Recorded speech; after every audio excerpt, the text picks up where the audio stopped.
जब देश के प्रधानमंत्री को ही सदन में बोलने न दिया जाए तो यह सवाल सिर्फ राजनीति का नहीं, लोकतंत्र की आत्मा का हो जाता है। दोस्तों, लोकसभा में जो दृश्य हमने पिछले दिनों देखा वह सिर्फ एक राजनीतिक टकराव नहीं था, बल्कि हमारी लोकतांत्रिक परंपराओं पर एक बड़ा सवाल भी खड़ा करता है। प्रधानमंत्री नरेंद्र मोदी को विपक्ष द्वारा बार बार रोकना, उनका भाषण न होने देना और फिर लोकसभा स्पीकर का ये कहना कि अगर पीएम सदन में आते तो कुछ भी हो सकता था, यह अपने आप में बहुत गंभीर संकेत है।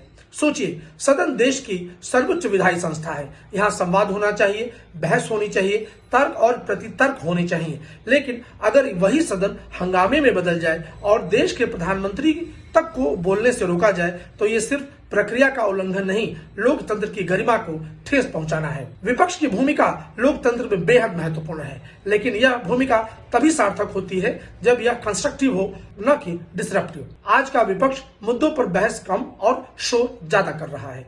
देश के प्रधानमंत्री से सवाल पूछने चाहिए, जवाब मांगने चाहिए, लेकिन उन्हें बोलने भी देना चाहिए। लेकिन उन्हें बोलने नहीं दिया गया। क्या यह जनता का अपमान नहीं है जिसने बहुमत से अपनी सरकार चुनी है? और सबसे बड़ा सवाल यह भी है कि किस तरह का माहौल बन चुका है कि स्पीकर को यहां तक कहना पड़ता है कि कुछ भी हो सकता था।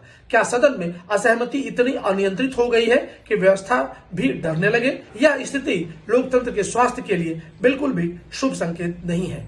असल लोकतंत्र वही है जहां टकराव नहीं, संवाद होता है, जहां आलोचना होती है लेकिन मर्यादा भी होती है, जहां विपक्ष सवाल पूछता है लेकिन प्रधानमंत्री को बोलने से नहीं रोकता। आज जरूरत है दोनों पक्ष पीछे हटकर सोचे, क्या हम बहस जीत रहे हैं, क्या लोकतंत्र हार रहा है? क्योंकि याद रखिए, सदन की गरिमा किसी एक दल की नहीं, पूरे देश की होती है।